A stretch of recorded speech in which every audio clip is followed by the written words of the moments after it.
श्री राम जय जय राम।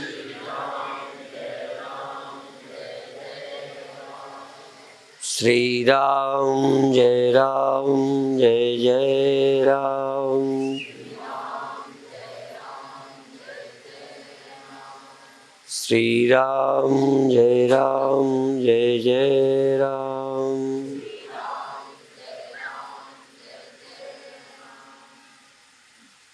सच्चिदानंद भगवान की, सनातन धर्म की।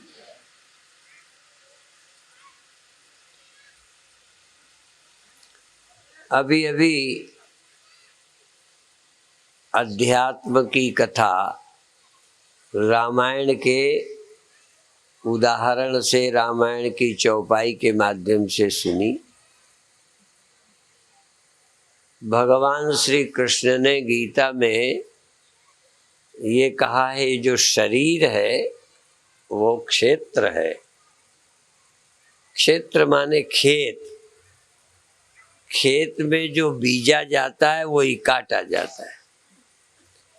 तो जो भी दिखाई देता है वो क्षेत्र है। देह भी दिखाई देता है, ये भी क्षेत्र है।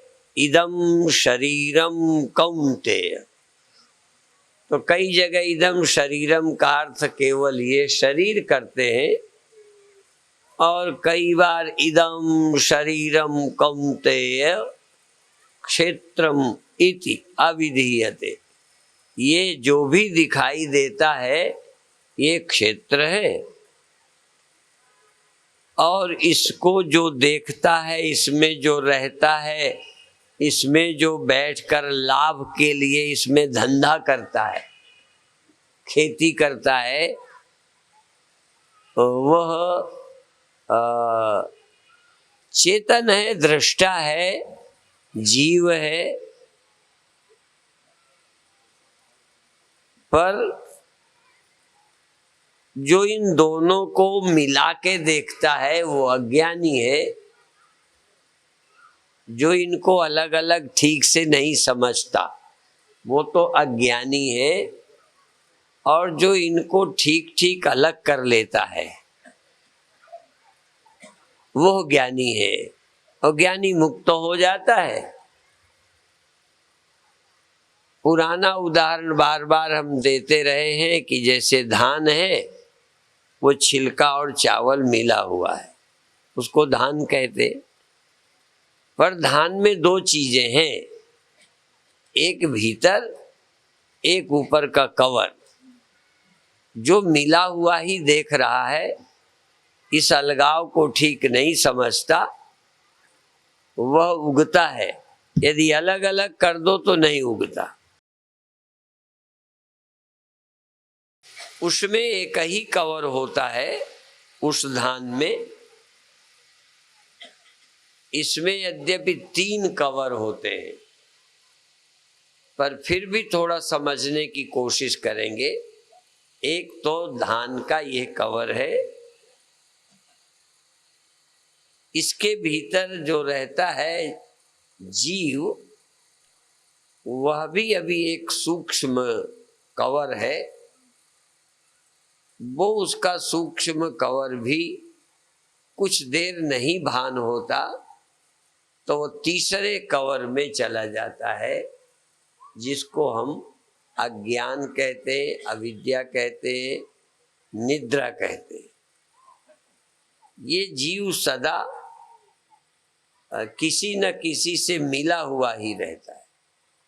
यदि ये तीनों कवर इसके उतर जाएं, वही राम के माध्यम से सुना, एक ये देह है, दूसरा अंतर्यामी जो सूक्ष्म अंतःकरण में रहता है, स्वप्न देखता है, जागृत अंतःकरण के क्रोध काम आदि देखता है, लोभ आदि देखता है, भय देखता है, वो सब सूक्ष्म में होते हैं, वह अंतर्यामी है। और जहाँ ये लय हो जाता है, सूक्ष्म भी जहाँ लीन हो जाता है, जहाँ न काम रहता है, न क्रोध रहता है, न लोभ, न मोह, न अहंकार, ये सब जहां नहीं रहते, वह तीसरी एक अवस्था है वहां भी कवर, पर ये नहीं रहते। किसी व्यक्ति को स्वप्न में काम होता है, स्वप्न में क्रोध भी होता है, स्वप्न में भय भी होता है, पर गहरी नींद में किसी को कोई भय नहीं होता, क्रोध नहीं होता, काम नहीं होता, द्वेष नहीं होता। क्योंकि विकार जब भी होगा व्यक्ति को होगा, जब व्यक्ति द्वैत होगा, मैं हूं कोई और होगा तो भय होगा। जहां मैं ही नहीं खड़ा होगा तहां दूसरा नहीं होगा, तहां भय नहीं होगा, प्यार भी नहीं होगा, राग द्वेष भी नहीं होगा। तो ये कथा ही नहीं, जीवन में सीधा झांक लीजिए। जब तक मन है तब तक दूसरा है। इसीलिए शंकराचार्य कहते हैं मनस्यमनि भावे द्वैतम नहीं उपलब्धते। मन जहां अमन हो जाता है, मन दो तरह से खो जाता है। या तो ध्यान में मन अमन हो जाता है, जहां तक शायद ही कोई पहुंचता है। अमन हो जाता है अर्थात मन नहीं रहता। अमन सीधा सा है, आ लगा दो मन, मन अमन। तो जहां मन नहीं रहता लेकिन बोध चैतन्यता रहती है, वह है समाधि। जहां मन नहीं रहता पर चैतन्यता भी नहीं रहती, उसका नाम है सुषुप्ति। दोनों में द्वैत नहीं है। सुषुप्ति और समाधि में जरा सा फर्क है। समाधि जिसमें अज्ञान की निवृत्ति हो जाती है, सुषुप्ति माने जिसमें अज्ञान की निवृत्ति नहीं होती। अवस्थाएं दोनों बराबर, पर दोनों के फल भिन्न है। जिसमें अज्ञान नहीं रहता वो मुक्ति दे देती है, जिसमें अज्ञान रहता है उससे मुक्ति की प्राप्ति नहीं होती, पर थोड़ी देर के सब दुखों की निवृत्ति होती है। उसमें भ्रांति चली जाती है समाधि में। सुषुप्ति में भ्रांति पता नहीं चलती, पर भ्रांति की जड़ बनी रहती है। पूर्ववत सोचने समझने के ढंग बने रहते हैं। उसी को ईश्वर भी कहा है। मृत्यु में, महाप्रलय में ये सब जीव दुखी नहीं रहते। जितनी देर मृत्यु में रहते हैं या महाप्रलय में रहते हैं, उतनी देर कोई जीव दुखी नहीं रहता। इसको समझाने के लिए बहुत बार मुस्लिमों का उदाहरण भी देता हूं। वो लोग कहते हैं मरने के बाद रूहें कब्र में सोई रहती हैं। वो कब्र बनाते हैं ना, कब्र में सोई रहती है। जब महाप्रलय होगी, खुदावंद करीम महाप्रलय के बाद सबको फिर जगाएंगे। कयामत के दिन जब सब समाप्त हो जाएंगे, तब सब रूहों को फिर, जो नई मरेंगी महाप्रलय में, वो उनको कम टाइम मिलेगा विश्राम का। जो अभी मर गए वो हजारों लाखों साल तक आराम से कब्र में रहेंगे। हाँ, और जब महाप्रलय होगी थोड़ी देर को खो जाएंगे, फिर खुदाबंद करीम सबको दोबारा पैदा करेंगे। वो ये दे नहीं देंगे, खुदाबंद करीम उनको स्वर्ग का या नरक का देह दे देंगे, एक भाव देह देंगे, एक अपनी उनकी अपनी शक्ति से देह देंगे, जिस देह में बैठकर जीव रूहें नरक भोगेंगी या स्वर्ग भोगेंगी। वो इस देह में नहीं आते। हम लोग क्या मानते हैं, ये शरीर छोड़कर मर जाओगे तो कब्र में बहुत दिन नहीं रहोगे, न जलाए हुए बहुत दिन रहोगे, बहुत जल्दी ही दूसरे देह में आ जाओगे और इस तरह देह में आके फिर सुख दुख भोगोगे। वो समझना है तो अभी जीते जी समझ लो। यहां से जाओगे तो गहरी नींद में जाओगे, फिर स्वप्नों में आ जाओगे या जागृत में आ जाओगे। जागृत में आ गए तो इस देह में आ जाओगे और जागृत में ना आए तो खुदा बंद करीम न सही, भीतर बैठी तुम्हारी वह शक्ति इसको एक भाव दे देती। आपको भाव देह मिलता है कि नहीं? स्वप्न में पंचभूतों का देह है कि भाव देह है? ये पंचभूतों का सामग्री से बना देह स्वप्न में होता है या भाव का देह होता है? हाँ, वह हड्डी मांस का नहीं होता। और सारे जिनसे तुम्हें सुख दुख मिलते हैं, जिनसे, वो भी भाव देह के होते हैं। और एक सुना होगा कि देवता भाव के भूखे होते हैं, पदार्थों के नहीं। अर्थात भाव रूप पदार्थों का ही वहां सुख दुख मिलता है। पर स्वप्न में दोनों तरह के स्वप्ने होते हैं, सुख के भी दुख के भी। पर स्वर्ग में जब देह छोड़कर भाव लोक में जाओगे तो जिनके पुण्य हैं वो सिर्फ स्वर्ग ही भोगेंगे, देवता बन के रहेंगे, सुख ही सुख मिलेगा। और जो पापी हैं उनको दुख मिलेंगे उस देह से, इस देह से नहीं मिलेंगे। वो एक समय होता है और जितनी देर लय रहेंगे, लीन रहेंगे, जितनी देर न भाव देह होगा न ये स्थूल देह होगा, उतनी देर मुक्त की तरह रहेंगे, पर मुक्त नहीं। इसीलिए महाप्रलय में जितनी देर तक दुनिया नहीं बनती उतनी दिन तक तुम कोई दुख नहीं भोगोगे। बड़ा लंबा समय, जितने साल लगातार, जितने युगों का संसार है, कल्पों का, उतना ही समय महाप्रलय में व्यक्ति रहता है। पर उतने दिनों तक न देह है, न इंद्रियां हैं, न मन है, न सुख है, न दुख है, न चिंता है, बस सोए। और उतने साल का तुम्हें पता इसलिए नहीं चलता कि न वहां देह है न इंद्रियां है। नापोगे कैसे कितने समय बीता?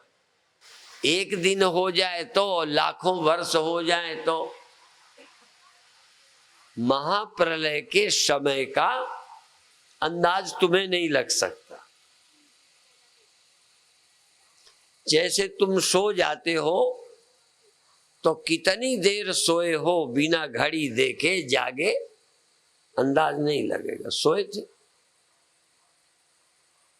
नींद जरूर पूरी हो जाती है तब जग जाते हो। नींद पूरी होने का समय किसी का कम ज्यादा होता होगा, पर सोए में पता नहीं चलता, पर अपने आप नींद पूरी होके जग जाते। तो महाप्रलय में भी वो नींद पूरी हो जाती है किसकी? ईश्वर की।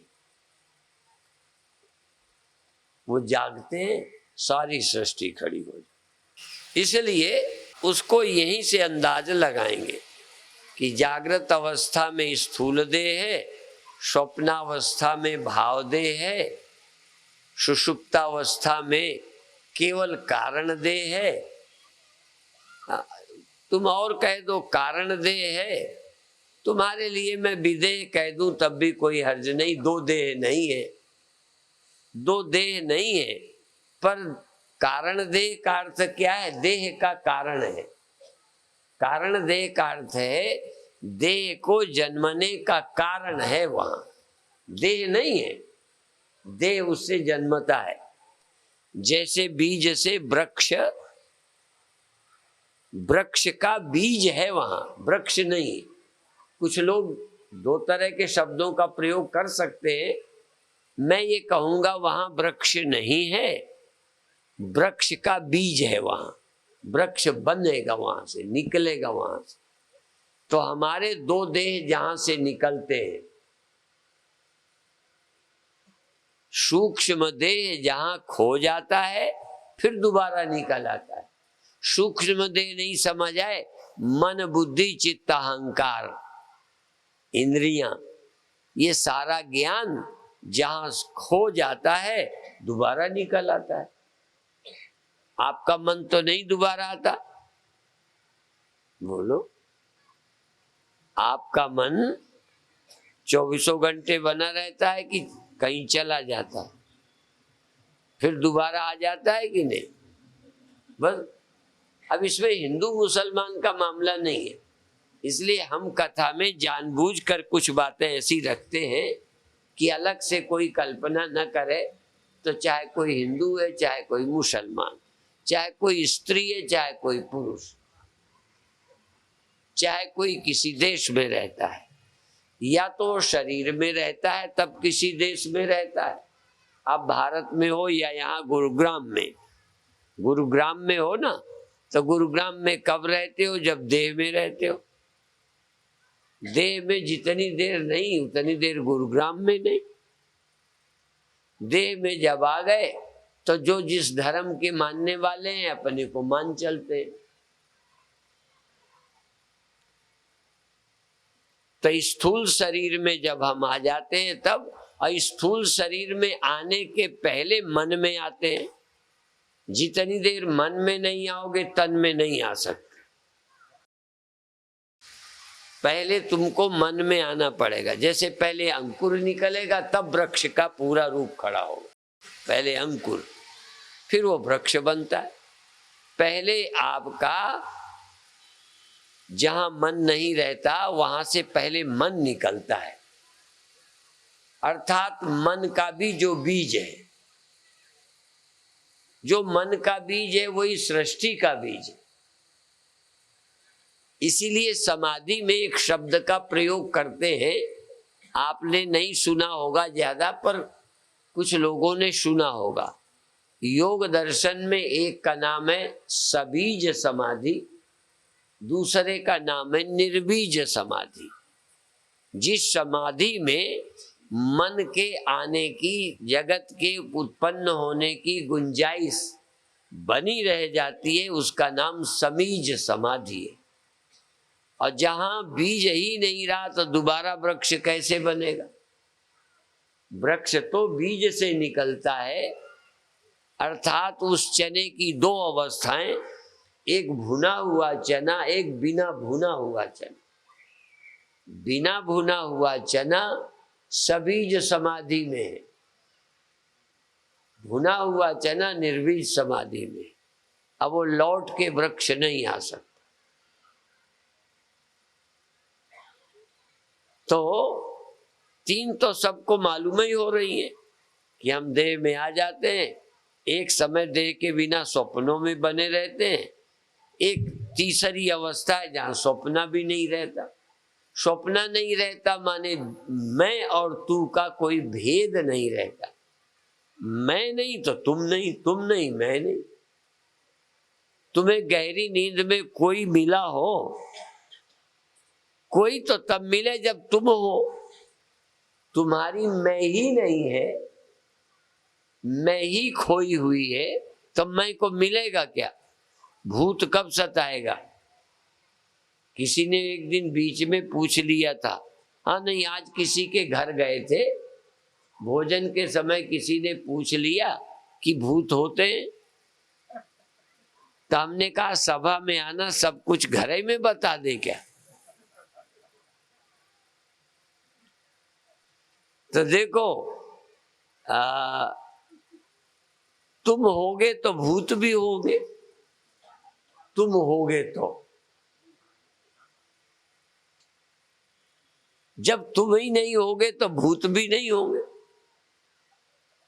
पशु भी नहीं, पक्षी भी नहीं, कोई और नहीं। और तो तभी मिलता है, मान लो हो भी तब भी नहीं मिलेंगे, और तुम भर ना हो तुम्हें कोई मिल जाए। हमें तो और तो छोड़ो, तुम ना होगे तो तुम्हें भगवान भी नहीं मिलेंगे। भगवान के दर्शन करने के लिए तुम तो होगे। गुरु के दर्शन कब होंगे? जब तुम होगे, और तुम खो जाओ फिर गुरु मिल जाए। पर कई बार हम लोग इस भाषा में भी बोलते हैं कि सच्चे गुरु तब मिलेंगे जब तुम भी नहीं होगे। बात को समझे। सच्चे गुरु माने दिखने वाले गुरु तो तब मिलेंगे जब तुम होगे, तब दिखने वाले गुरु मिलेंगे। समझाने वाले गुरु मिलेंगे जब तुम समझने वाले होगे।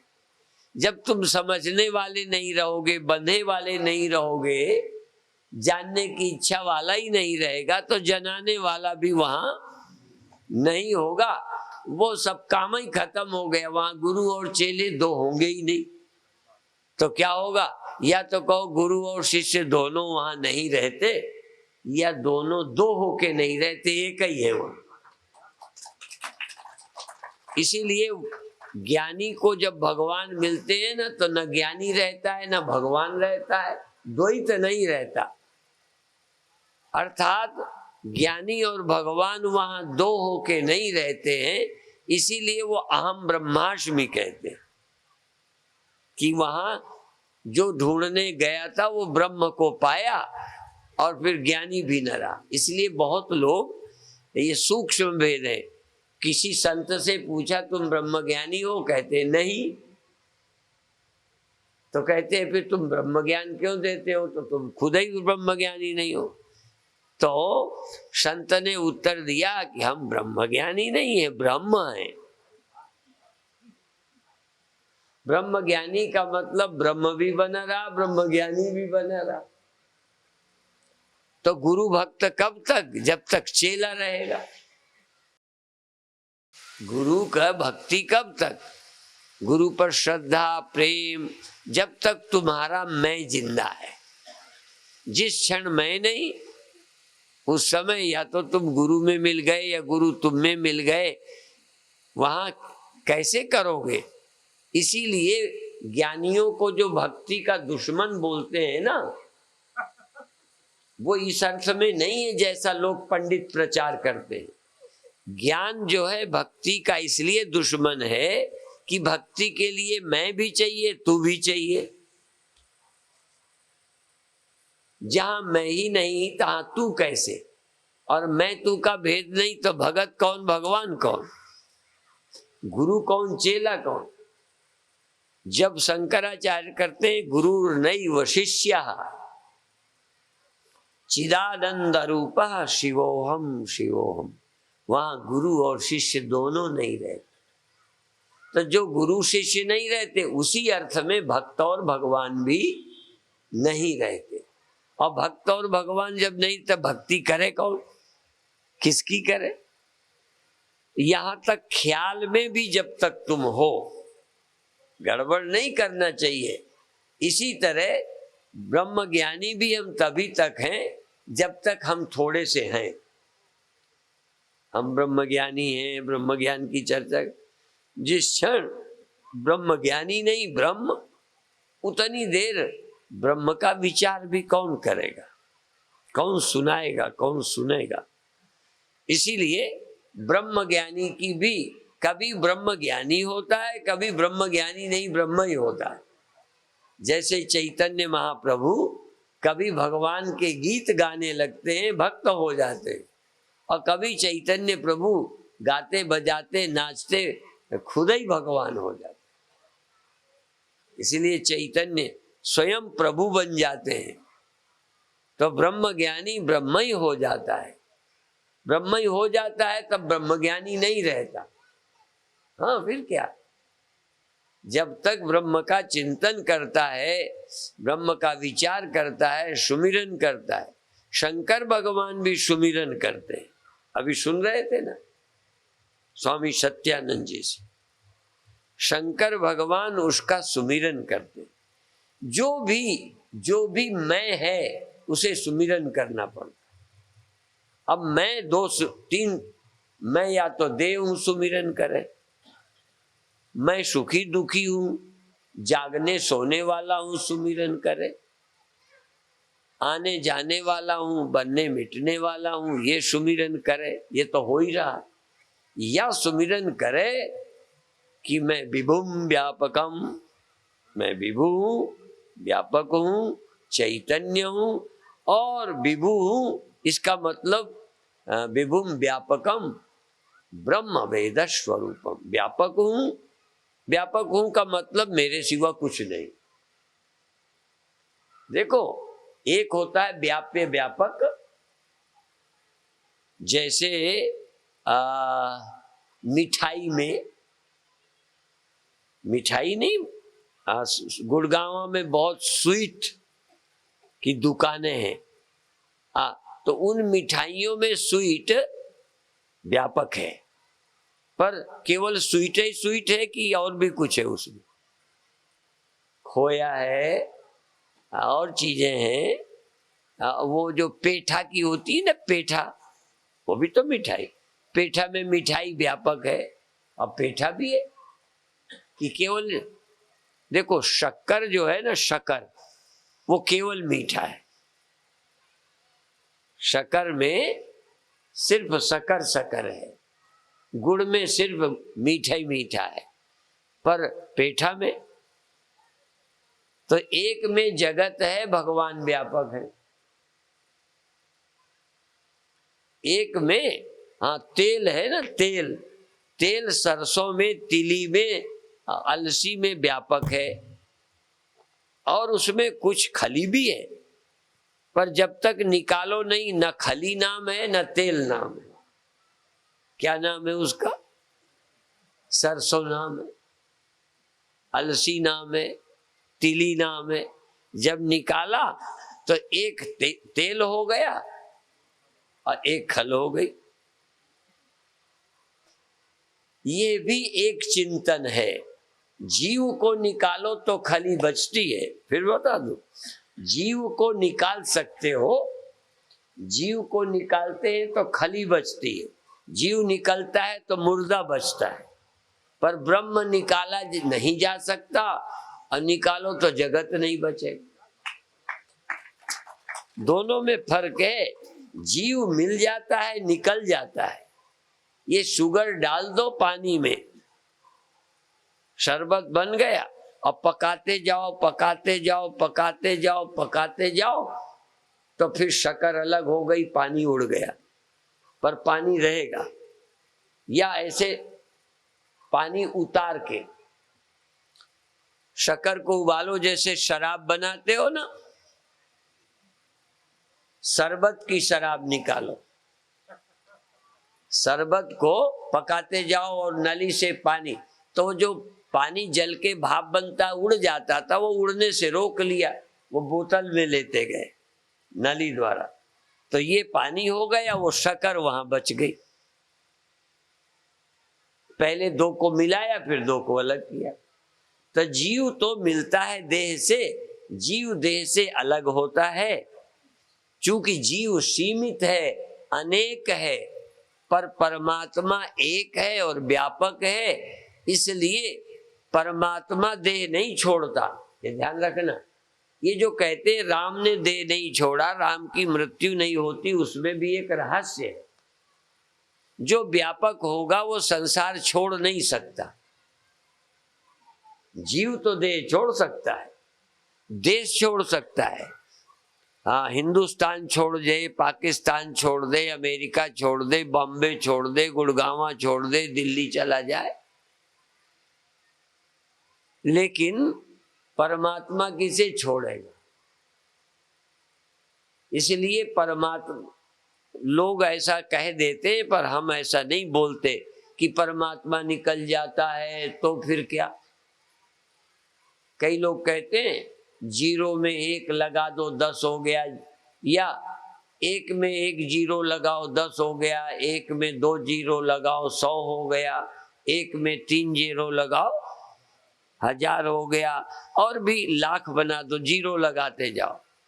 फिर कहने को तो ये कहते हैं सब जीरो में से एक निकाल लो, वो गणित की भाषा में तो 1 निकालेंगे ना, 100 में 1 निकालेंगे तो कितना बचेगा? 99 बचेगा, यदि वैसे करो गणित से। हाँ, पर जब ऐसे कहते कि 1 हटा लो, 1 न बचने पाए, आप कहोगे 99, हम कहेंगे उसमें से भी 1 निकालो। आप कहोगे 98, हम कहेंगे उसमें से भी 1 निकालो। सब में से 1 निकाल लो। 1 निकालोगे तो कुछ नहीं बचेगा। ठीक है, तो अभिप्राय समझाने का है कि लोग ये कहते हैं 1 निकाल लो तो शरीर लाश हो जाएगा, वो 1 कहते हैं। हम नहीं कहते कि 1 निकालो, हम कहेंगे 1 निकालो तो लाश भी नहीं मिलेगी, क्योंकि लाश भी तो 1 में बनी है, उसी 1 में जड़ बना है। जिस राम में जड़ चेतन सब राममयी है। दीवालें भी राम से युक्त हैं, आदमी ही नहीं। आदमी ही राम में नहीं है, राम में दीवाल है। इसीलिए तो वो प्रहलाद के द्वारा बोला गया, मुझ में। प्रहलाद बोलते हैं मुझ में, सबसे शुरू अपने से करते, मुझ में तुझ में। तुझ में माने अपने बाप को बोल रहे, मुझ में तुझ में। ये जो गरज रहा है, तुझ में भी मेरा राम है। और ये जो लिए है ना, खड्ग में भी है, और ये जो खंबा है ना, इसमें भी राम है। राम को ऐसे बताते हैं, मुझ में तुझ में खड्ग खंभ में पूर रहा जगदीश। मेरा राम सब में है, और तुम्हारा राम? तुम कई लोग प्रवचन में कहते हैं राम है तो शरीर है, राम निकल जाते हैं तो शरीर लाश हो। जीव निकलता है, राम तो निकल ही नहीं सकता। अब जीव क्या है? जीव चेतन से भिन्न नहीं है। चेतन से जीव उपजता है, दिखता है, रहता है, खो जाता है। परमात्मा निकलता नहीं है। भाषाओं का प्रयोग अलग अलग है। तो अब हम आखिर में एक बात बताकर समाप्त करते हैं जो तुम्हारे काम की है। भाई नींद ना आवे तो बात बनेगी। पहले आप किसी मंत्र का जो आपके गुरु ने दिया हो, हाँ, जो आपके संप्रदाय में जिस मजहब के हो, आप उस मंत्र का जाप माला से करो, जबान से करो। ये पहला स्तर है, पहला स्तर। पर करो प्रेम से। तो जाप करने में क्या होगा? आप देह और माला और जबान से मिले रहोगे। जीव को ही अलग करना है अभी, ब्रह्म तक तो बाद में पहुंचेंगे। तो जाप करते करते जब अच्छा लगे, पर हम लोगों का क्या है, जब कोई मतलब होता है तो माला का ख्याल आता है, भगवान का आता है, बाकी भूल जाते हैं। मुक्ति के लिए तो भजन करते नहीं हो, कोई काम अटकता है तो करते हो। इसलिए आप कुछ चाहो मत, सिर्फ भगवान के से प्रेम करते हुए प्रेम से मंत्र का जाप करो। पहली साधना। जब मन लगने लग जाए, हाँ, मन लगा के हाथ से करो, मन लगा के हाथ से करो, मन लगा के जबान से करो।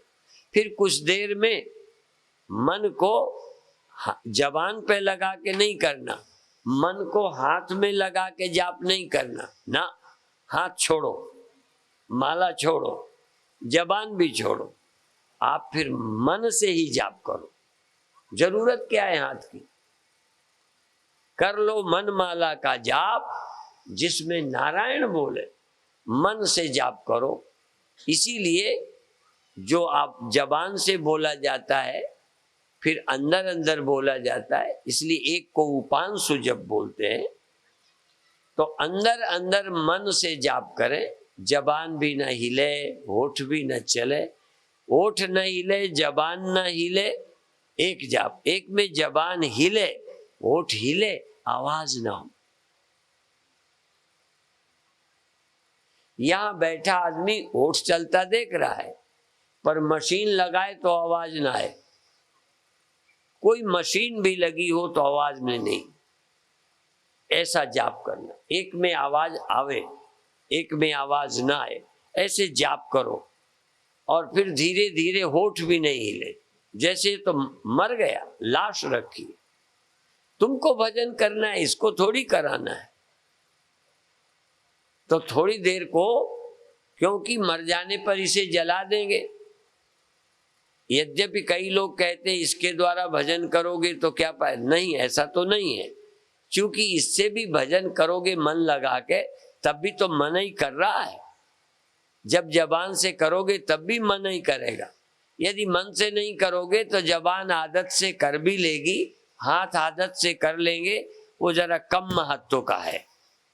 इसलिए कर मुख ते बहुतक जपें, कर से मुख से बहुतक जपें, श्वासा बिरला कोय, श्वासा विरला कोय।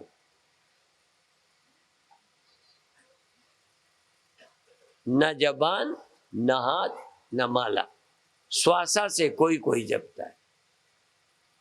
तो हाथ भी छोड़ो, क्योंकि आगे हाथ जाना नहीं है, जबान रहनी नहीं, शरीर छूट जाएगा।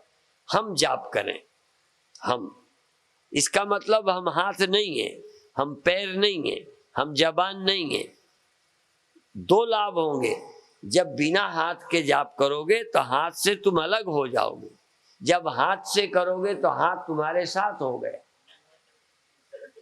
माला तुम्हारे साथ हो गई, वो उसको तुमने जोड़ लिया अपने साथ। तो अब हमने इसको छोड़ दिया, तो हमने हाथ छोड़ दिए, जबान छोड़ दी, जाप नहीं छोड़ा, तो मन से कर रहे हैं। फिर मन में भी एक चेतना होती है जिसे सुरति बोलते हैं। चेतना, चेतना से जाप करिए, मन की भी जरूरत नहीं। चेतना हमारी जागृत में भी है, स्वप्न में भी है, ध्यान में भी, समाधि में भी हमारी चेतना जाती है, मन नहीं जाता।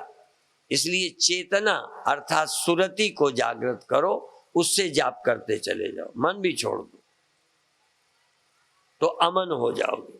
फिर समाधि में चले जाओगे।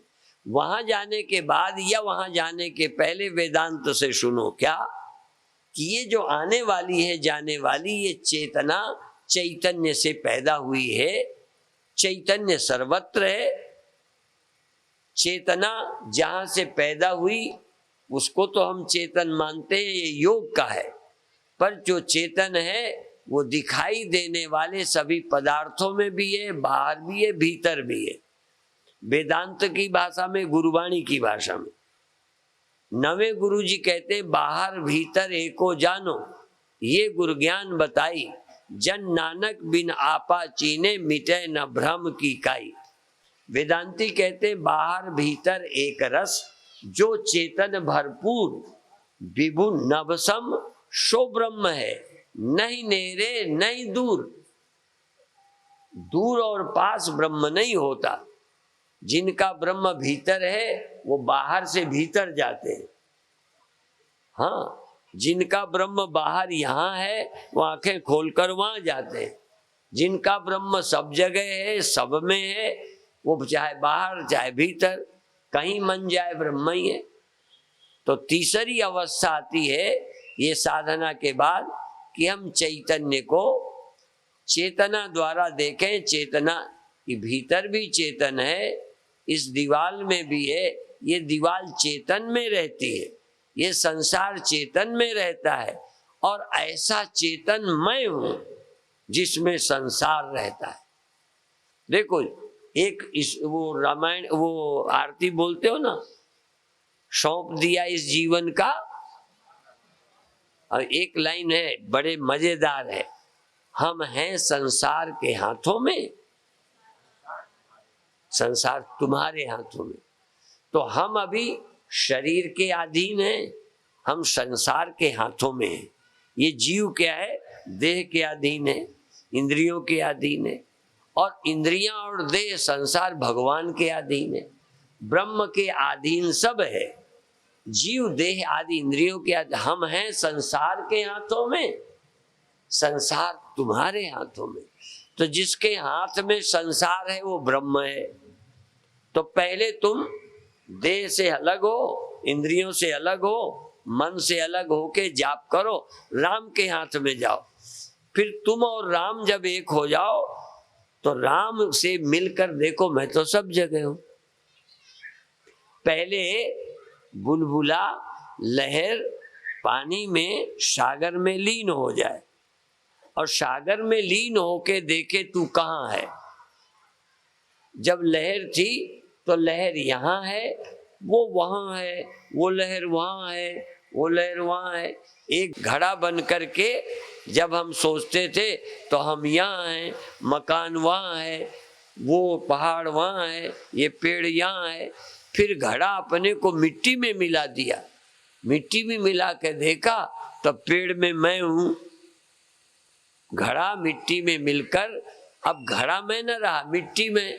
ये पेड़ मुझ में है, पहाड़ मुझ में है, मकान मुझ में है, ईंटें सब मुझ में है, ढेले मुझ में है, क्योंकि मैं मिट्टी हूँ। ऐसे ही जीव भाव का त्याग कर जब तुम ब्रह्म भाव में जाओगे तब तुम संसार के हाथों में नहीं रहोगे, संसार तुम्हारे हाथों में हो जाएगा। सोचते सोचते ये है अंतिम ध्यान, जब तुमको ये लगे मुझ में संसार है। एक हमारे यहाँ कीर्तन की पुस्तक है, भक्ति योग वेदांत या ज्ञान कीर्तन है, स्वामी जीवन जी ने छपाया था। उसमें किसी किसी पुस्तक में ऋषभ का फोटो है जो वात्सल्य ग्राम का पहला बेटा है। वात्सल्य ग्राम का पहला बेटा जिनको मुकुट बना के हमारे गुरु भाई उसका कृष्ण की तरह फोटो बना के छापते थे। बड़ा प्यार था। अब देखो कृष्ण भगवान भी तो ऐसे ही पाले गए थे, पैदा कहीं हुए पाले कहीं गए, कृष्ण थे। तो हमारे यहाँ भी कृष्ण हैं, हमारे यहाँ भी यशोदा हैं, वो पुस्तक में है। पर उसमें याद क्यों आई? एक कीर्तन है कि तू ध्यान में क्या करता है, तू ध्यान क्या करता है, तू इस शरीर के किस हिस्से में अपने को ठहराता है? आज्ञा चक्र में, हृदय में, यहाँ तू क्या है? एक कोई कीड़ा है क्या तू इस शरीर के, इस संसार के, इस विराट में एक जगह तेरा देह है। इस देह के एक जगह कोई चक्र है, उन चक्रों में एक जगह सीमित होके तू बैठता है, तू ब्रह्म ध्यान कर रहा है।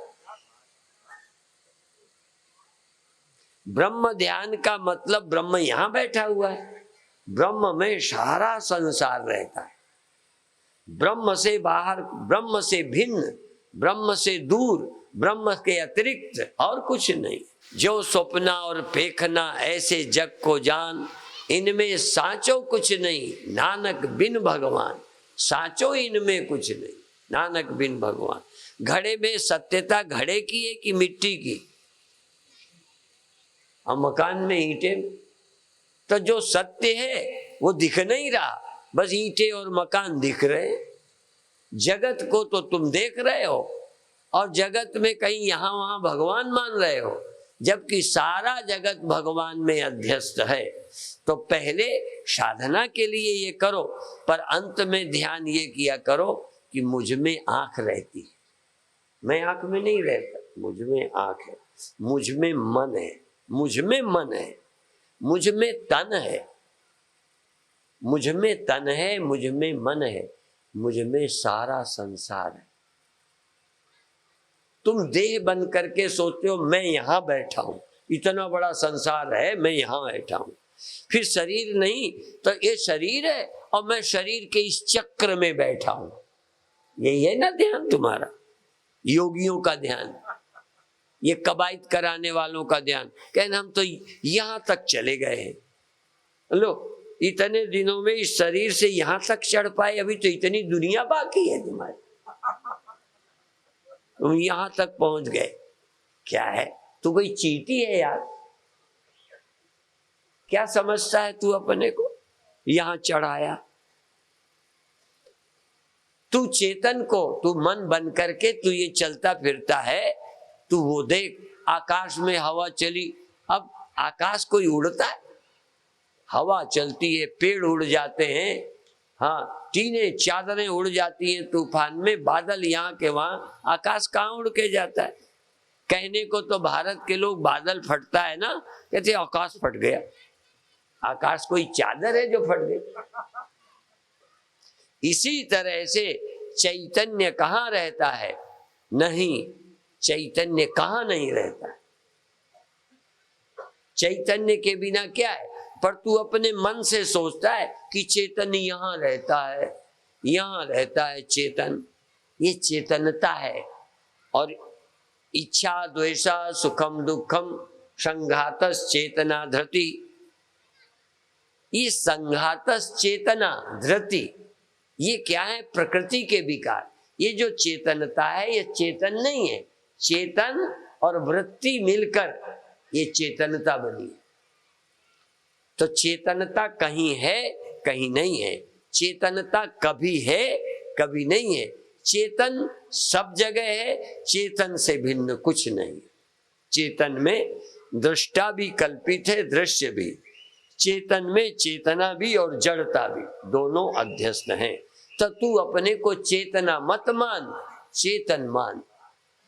तू चेतन है, चेतनता नहीं। तू जीव नहीं है, ब्रह्म है।